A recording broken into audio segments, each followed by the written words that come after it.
Alright, so today we're going to be learning about stain removal. This is a pretty simple step. It should really only take you a few minutes. All you need for this is the stain removal solution, a microfiber, and the surface that you're going to be cleaning. So this is a really simple step. All you want to do is make sure that the surface you're cleaning is thoroughly vacuumed before you start. You want to make sure that you're using the correct type of stain remover for the surface that you're using.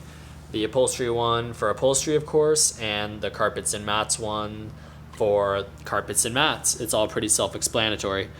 So what you want to do is make sure that you shake the solution well, and then you spray it onto the affected surface, and you'll notice that it's a nice foam. That means that you shook it well. And then you want to let it sit for a minute. As you can tell, it's starting to sink into the carpet, and that's what you want to see. So you let that sit for 30 seconds to a minute. I might go a little bit on the short end of this just because I'm doing a demo video. One other thing is I find it easiest to have this brush detached from the canister that it usually comes attached to, because the foam will get into this area right here and kind of create a little bit of a mess for you. Alright, so once you've let it sit for a minute, you take this brush that I was just showing you and you use it to rub the solution further into the carpet, really work that stain out. Then you put it back to the side and you take your microfiber and you just want to wipe and blot out the rest of the solution. You don't really want to leave any in there. It's an extremely powerful chemical that will not have good effects if you leave too much on. So once you're done, you can tell that a lot of stuff comes out.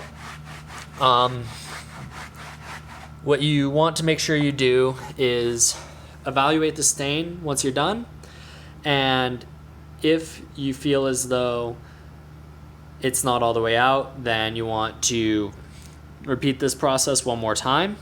And if it's still not out, then this probably won't get it out, and you'll just risk damaging the surface by continuing to use the product.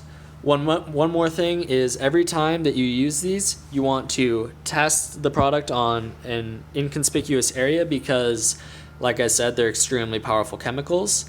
And so a good place for the carpets and mat stuff is underneath either the driver's or the passenger's seat.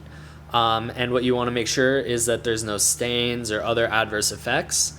And if there are, just move on. You'll just wind up damaging the surface, and that's not worth it. As far as upholstery goes, same rules. You want to test somewhere like behind the seat belt, or where the seat cushions fold into one another, somewhere that's extremely hard to see. And again, if there are any adverse effects, just move on. Thank you so much for your attention, and looking forward to seeing you at the next step.